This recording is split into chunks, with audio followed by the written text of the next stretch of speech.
Bonjour, aujourd'hui, on va percer ensemble le secret des fruits. Tu sais, pour découvrir comment ils font pour devenir si bons à manger. Alors, est-ce que t'es prêt à devenir un vrai détective des saveurs? Allez, c'est parti! On va commencer par une question. T'es-tu déjà demandé pourquoi, quand tu croques dans une banane toute verte ou une pomme qui n'est pas encore mûre, eh bien, ça pique un peu la langue et c'est tout dur?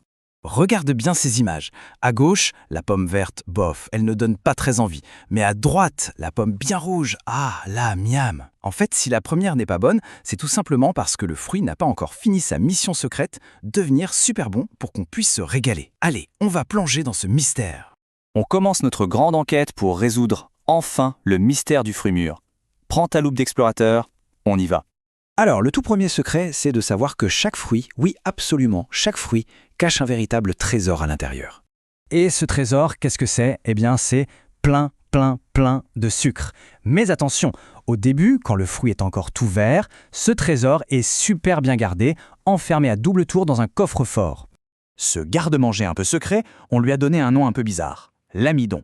Tu peux imaginer que c'est comme plein de petits sucres qui se tiennent tous la main très fort. Et c'est pour ça que quand le fruit est vert, on ne peut pas encore sentir son bon goût sucré.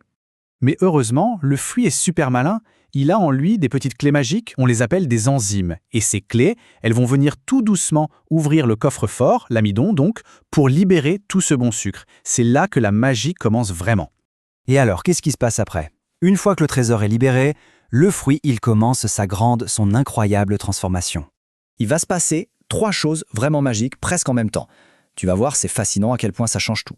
La première chose, c'est qu'il change de couleur. Le vert, cette couleur qu'on appelle la chlorophylle, s'en va petit à petit. Et ça laisse la place à de super couleurs, comme le jaune, le rouge, l'orange. C'est un peu comme si le fruit nous disait « Hé, ça y est, je suis prêt !»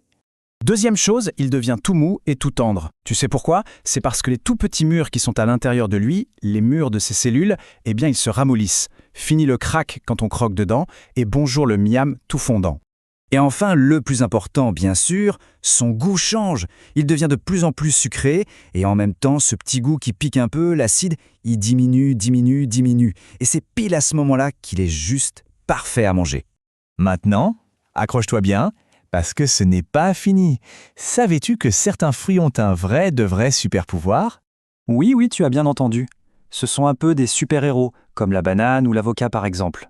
Ils peuvent continuer leur mission, devenir délicieux, même après avoir été cueillis, quand ils ne sont plus sur l'arbre. C'est assez incroyable, non? Et en voilà quelques-uns de ces fruits magiques. La prochaine fois que tu verras une banane encore un peu verte au magasin, tu sauras qu'elle peut devenir parfaite tranquillement chez toi. Et leur plus grand secret, c'est qu'ils envoient un message invisible dans l'air. C'est un gaz qui s'appelle l'éthylène, et ce gaz, il dit aux autres fruits qui sont à côté « Allez les amis, c'est l'heure de mûrir !» C'est pour ça que si tu mets un fruit pas mûr à côté d'une banane, il mûrira beaucoup plus vite. Bon, maintenant que tu connais tous ces secrets, eh bien c'est à ton tour de devenir un petit scientifique des fruits. L'expérience, c'est super simple. Tu peux choisir un fruit, une banane, une pêche, une tomate,